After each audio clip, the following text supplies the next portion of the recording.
Good morning. All right. So ranges are beginning to tighten up here. Which way are we going to go? We talked about this yesterday. So in the letter, uh, below here, obviously it's down. And yesterday things held up. It started with what was it? Amazon was holding up, and there was one other stock, I forget which one it was. It was like, and I said, can these they can't go alone. So the rest of the ones that typically move, they have to, get going too. It was kind of a churner, but they held up, and now we got this nice green bar. We got this sideways range after this move up. Obviously, buyers are stepping up here. That's bullish. So as we close the quarter out here, do they want to keep buying? And does this result in, I think we spoke about this yesterday, pre-market, does it result in a measured move to the upside? Maybe somewhere up to this gap fill level up there, or right now it's what, 259, 260, kind of pretty neutral. Or if it breaks, the downside scenario, which would be historically the norm, to get a retest after a big drop like that. So unless, we can get through yesterday's high, or at a minimum yesterday's low, we just might be in for a very boring day here as things just continue to move sideways. So a 5-minute obviously is in a downtrend. It's starting to hold in this area. I guess we'll start off the way we did yesterday, sitting on our hands and seeing what direction things might just kind of take. Paul saying down 1% kind of day. Well, 1% in this market isn't a whole heck of a lot. Where typically a 1% gap historically would be big. I mean, the other day where there was a 3% gap, that was like, well, they're getting smaller. So markets change, obviously, and this one changed in a big way. And so it's a good time to be starting out if you have any concept of money management, that you don't get wiped out, because it's a great learning environment. So keep that in mind, those of you that are starting out here.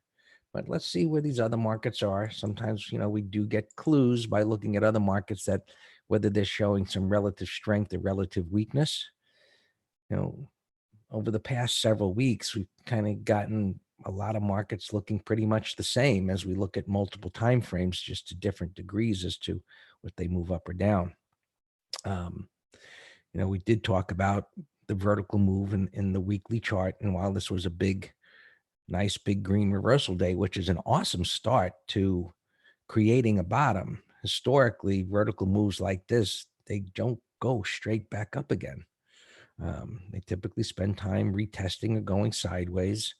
And I kind of tend to think, and this is a thought, it's not, any kind of an absolute for sure, but I would tend to think the further this goes up, the greater the potential for a larger down move, because now all of these people that got caught on the way down, and if they held and this thing bounces up, well, depending on where they bought, I mean, considering maybe they were buying down here, they've got nice profits if this actually bounces up. Whereas those that thought on the first leg down that was a good time to buy, they're going to be happy as hell to get their money back. So you'll have a whole bunch of people coming together for different reasons, looking to get out of positions if we get the measured move to the upside.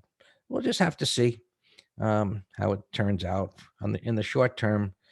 Does it get above these highs, or does it go below those lows? And anything in between is just chop. Qs kind of grinding up here off of the little retest, 191. So, gapping down a little bit, no big deal. No big deal at all. And We'll wait and see. Looking at the 60-minute, this now has to be turned green. Right. Well, we got a support area, and that's where we're saying, hey, down below here, look, should be bombs away into that gap fill and retesting into that area. So far, going sideways is what we call creating a support point. So, they had the move up and the gap down, a wide range bar. Looked like for sure it was going to go lower. It gaps up and it goes sideways. This is all bullish price action. Sideways at resistance. And here, while it's down a little this morning, well, I guess if it drops below 190, that opens up the door to a intraday kind of day trade to the downside. We'd have a little breakout failure at that point. So there's something to keep an eye on, is that 190 level on the Qs. If we get a breakout failure, and that might be what starts at least some correction down to this level here. And on the spiders, be the same story. I guess look, break down below 258 or so. So there are two reference points to keep an eye on for at least the beginnings of short-term weakness to develop. And we'll see where it goes from there. And as I said, up above here, if the gap down gets bought and it takes out the highs, well, then we're going to have to go with the long against the downtrend. And I don't have my moving averages on here. They're probably too far away to pay any attention to. And where's my 20? Did I take it off? No. There's the 20. So, just as reference points where the moving averages are at, just button its head against the 20 and this little congestion over there. So if we get above here, it could be a sizable move to the upside. Based on what? I don't know. Usually the markets look for some kind of news, but as I said, at the end of the quarter is over. It'll be a wait and see. I don't know, Debbie. All I know is what is in front of my face. Will we see more of it? Rebalancing, window dressing? Maybe so. But, again, then the next question is, well, when it's over, now what? What does tomorrow bring? So all we have is the charts to look at and say, as I've explained, this is bullish price action on the hourly. This is a little breakout. Below here, it opens up the door to a test of down here. Right. So let's go to the futures. And so you get a different look, right? You get a different look because we get 24 hours of trading. So there was the gap down and the nice reversal. And that is bullish price action, that the gap down was bought, but it is in a downtrend.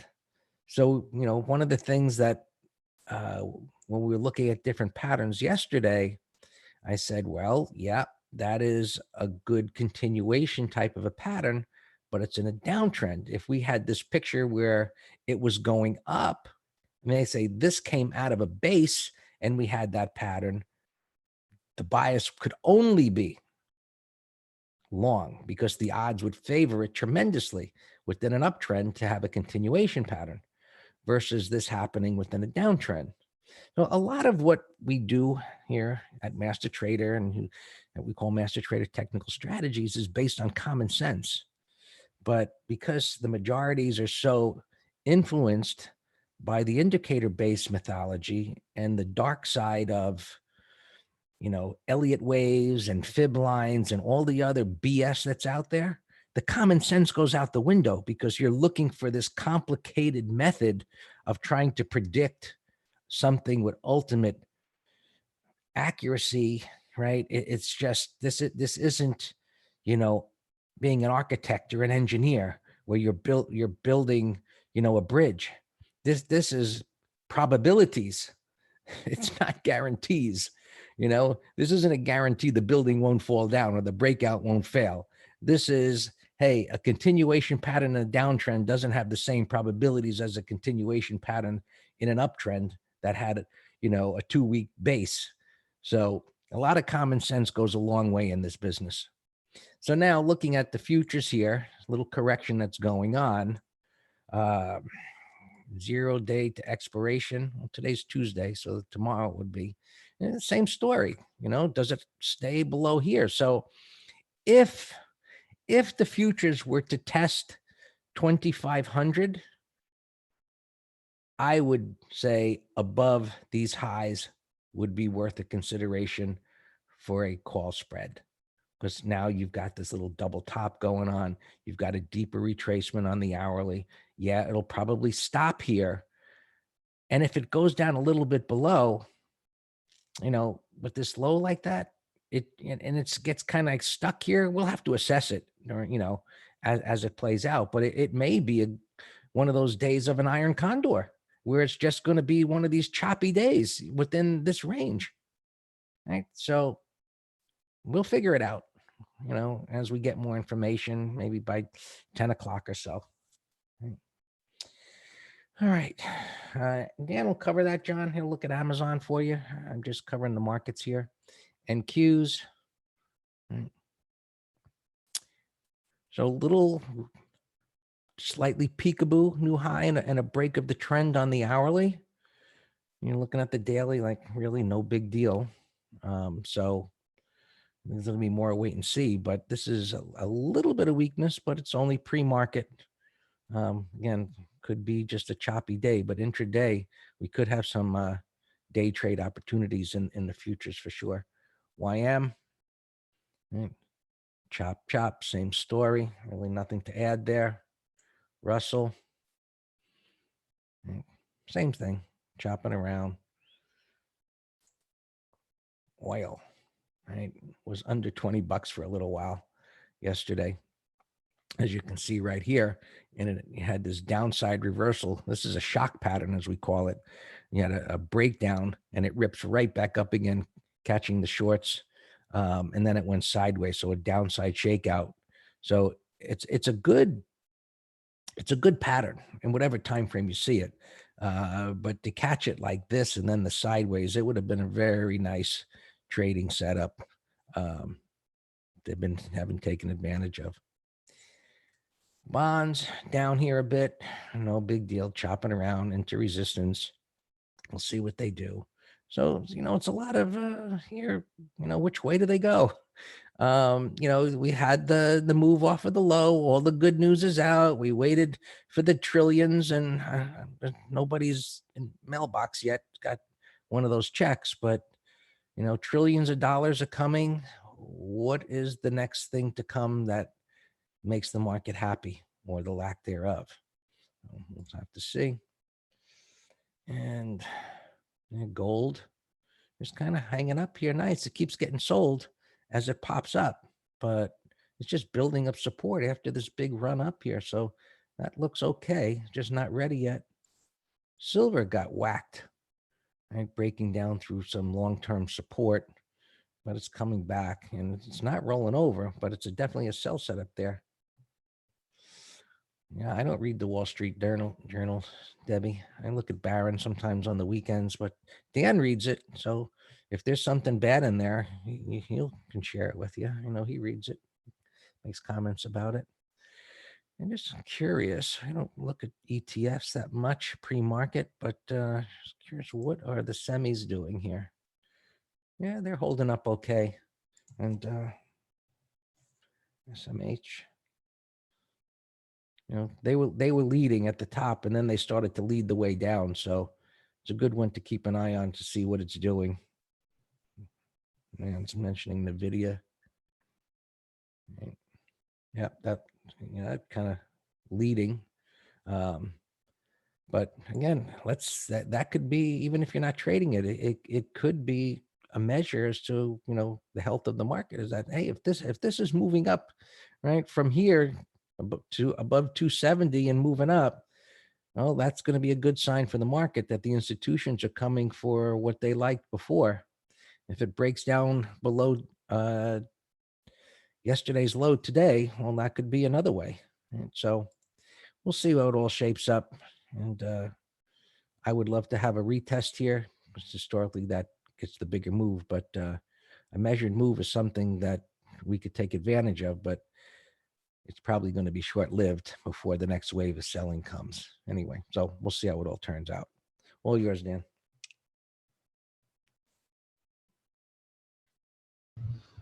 Good morning, everyone. Let's take a look at opens. Yeah, I was going to give NVIDIA a put spread yesterday.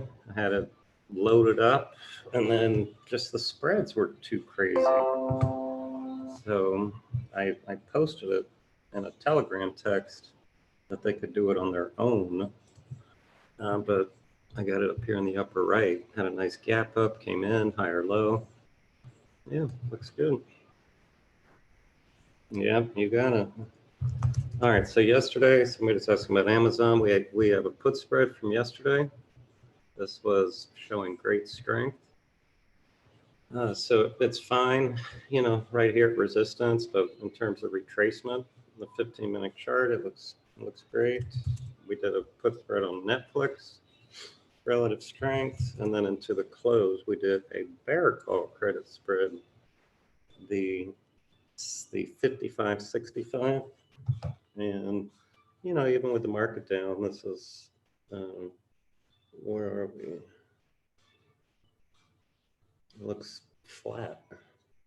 So that's a very good sign that it's not, people aren't rushing to buy it on the slightest market dip. Swing ladder, CVS, we have a covered call that looks fine. CVX, we shorted stock, and I noticed, I could put a couple of them in here. I noticed, again, airlines, and there's some oil stocks. I want to scan those sectors today. Some of them might be setting up for buys here. DRI, we have a put spread, and this actually might be setting up for directional. I like this pre-market action a lot. Let's put, here's Piton. Let me put DRI here. HFC, we're long stock, and that's up pre-market. Looks good. Honeywell, we shorted on the sell setup on Friday, along with LOW. LOW is acting strong though, so just keep the stop. Last week's high. SYF, we shorted stock and we tighten the stop to break even. Actually, a tad under break even.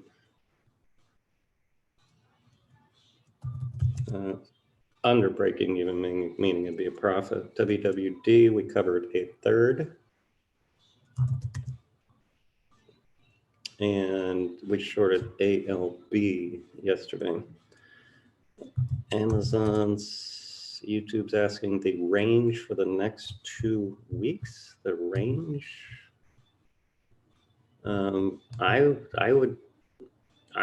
If it's going to break out, that means it's a sideways consolidation going to an uptrend. If the market plays out to the upside scenario, this is showing relative strength. Look, I mean, remember how we use moving averages also as a guide? I mean, this is above 20, 50, and 200. Deep retracement, consolidating at resistance. This looks like a directional trade over yesterday's high. So when you're asking me about 2-week range, then if the market stays strong, I would say the range is going to be under these 4 bars lows, and this thing could fill the gap. So I'd be, you know, again, that's an unusual question. What's the range? But I think that thing's going up. All right, so yeah, let's keep an eye on this as a directional also. And so that's it. Those are all our opens. Let's look at some things I wrote down for gappers and other things. Gapping up 42.25. There's no pattern there. In the video we talked about NSC. McGraw, you emailed me this, and yes, I like this pattern. It went up 3 inside bars. 3 inside bars. And I like IYT too. Putting both of these on my list. CSX, IYT. SGBX, little $2 stock doubling. Look at that, up 100%. But it trades like a penny stock. Tops, this is one of those little shippers, freighter shippers of oil and so forth. And it looks like it was on the verge of bankruptcy there at a dime. And now it's getting smacked right down. There's, you know, you can day trade those things. I would never hold that overnight. Clint, you know, when you say if it sets up over yesterday's high, there you have it. It's that simple. Yeah. CAG 2960, nice gap. McGraw, no-brainer put spread here at 26, if you can find us anything. This was one that we had in the weekend letter to buy over Friday's high, but the gap messed it up. But we'll keep an eye on it for a few days. The newspaper said Gaps and Macy's are pretty much shutting down all their stores. There's no pattern there. Poor Macy's. There's no pattern. I don't mind bottom fishing, but I need a pattern. Moss here. There's many things that look like this that went up and are coming in. So it's not a retest pattern, but it's, you know, it's a pullback after a deep move. Someone's asking about BP and Tiva. BP is a foreign oil company. I don't like trading these gaps, but it's gapping up here, 25 bucks. I mean, it looks higher. A lot of oil does. I wrote down a few of them. And Tiva. Yeah, I like the wide range. Yeah, I like the wide range that closed above all this. It came down in a very sloppy, gappy, overlapping bars. So that's going to make the target tougher here. You're gonna have trouble right here, which is where it's trading right now, the $9 level. But under yesterday's low, put spread idea. It's a little extended intraday to get on board, in my opinion. Your ideal entry yesterday was that buy setup and then add over the high of this bar. Made a new high, pullback, rising 20. So I want to look at airlines. It's a deeper retracement. They were weak yesterday.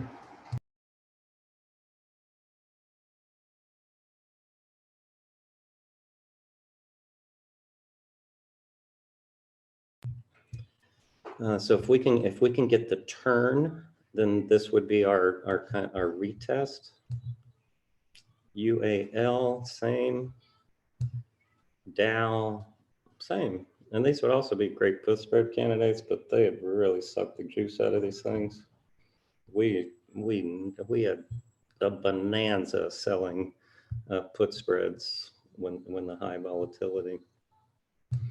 Someone in the room mentioned Piton yesterday, and I liked it. So right here, that's not bad. This was a deep retracement, but then there's another deep one, and now we have a higher low if it holds right here. So maybe 5-10 minute high. Futures had a nice rally off the pre-market low, but I'm still in wait and see mode because we're in a range. Just eyeballing, they did like 50% retracement from the pre-market highs. EYEG 645, big gap, nothing to do with it.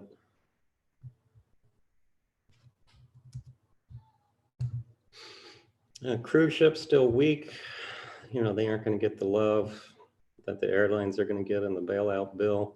But if we get a pattern, I'll trade anything, but don't have a pattern yet. Vivas, big old gap here, nothing to do with it. So these oil ETFs, 2950, XOP has been weaker, but a little gap up here. Halliburton, yeah, well, when we have time, 10 or 10:30, I want to scan the entire sector. But we're in MPC, so this one looks fantastic. Look at it, breaking out the new highs pre-market. Looks great. That and our HFC, those were two beautiful bottoming patterns. Got a little breakdown failure here. Price void, beautiful. We're in both those. Cron had earnings, marijuana stock or lack thereof, gapping down. No pattern. MKC, gapping down, but no pattern. I think that was earnings too. Arun OMI. Yep, I know somebody was, some of you all were trading that yesterday, and I said I liked it. Yeah, for long term, daily, weekly, monthly.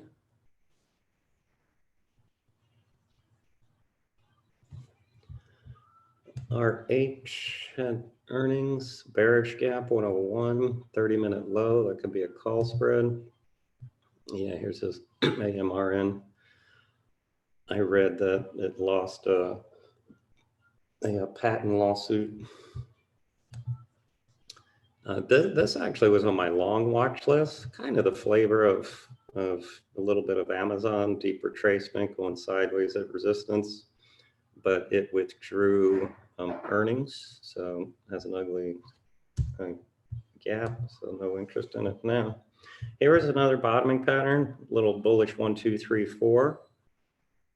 Someone in the room mentioned that yesterday. That would have been a beautiful late day breakout. Look, look, all of this consolidation in the upper part of this run, very bullish. Yeah. Chewy, is in favor right now. NTAP, if it can get over the highs, I like it. Qualcomm was relative strength. If it can get over the highs, here's another breakout from bottoming pattern. I like this. I'm doing nothing here at the open because the sell setups. IEX, that's getting extended. Debbie, you're Charlie Bravo. C's another little beat up one. We nailed the entry on this at the lows, and we had 100% run. If it can, WWD, this is the one I tighten the stop or short. Casinos beat up. We'll see if they can make the turn.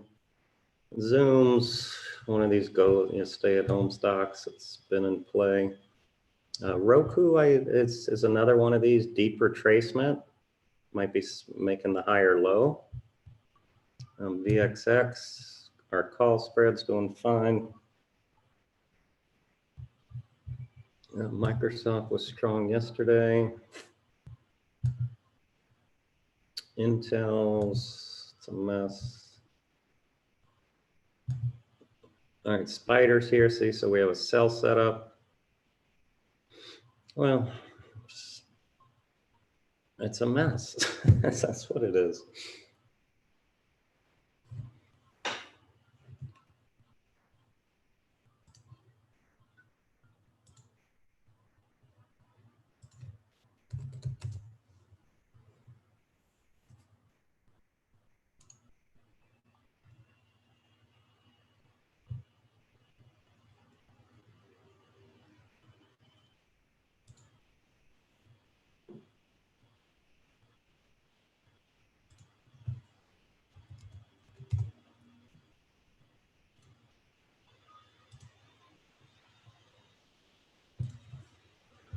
We got our Netflix is holding. Apple, okay, and if it can take out last week's high, it'd be a put spread.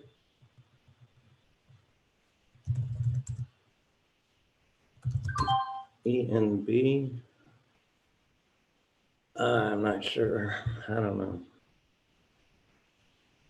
I guess it's okay if it can take out today's high, but we have to be able to find better patterns than that. You know, it's stalled right here. RZA. RZA looks like a short.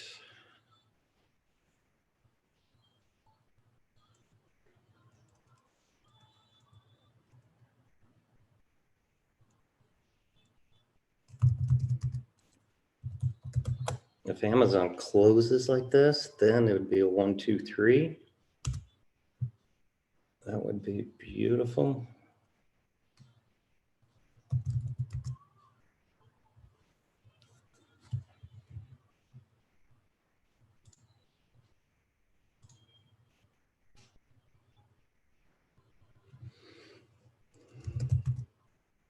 So the MPC looks good.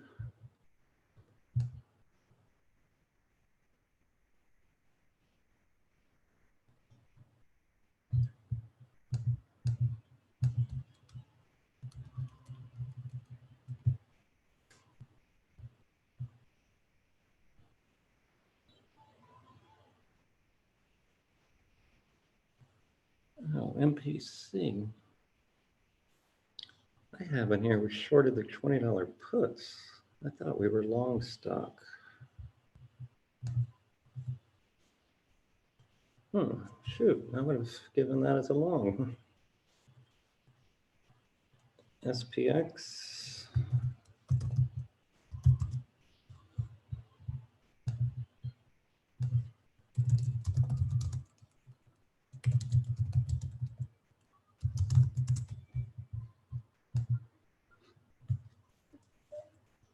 And let's just go down to a 15-minute chart. Well, it'd be Friday's low. Friday's low. And we're at the upper part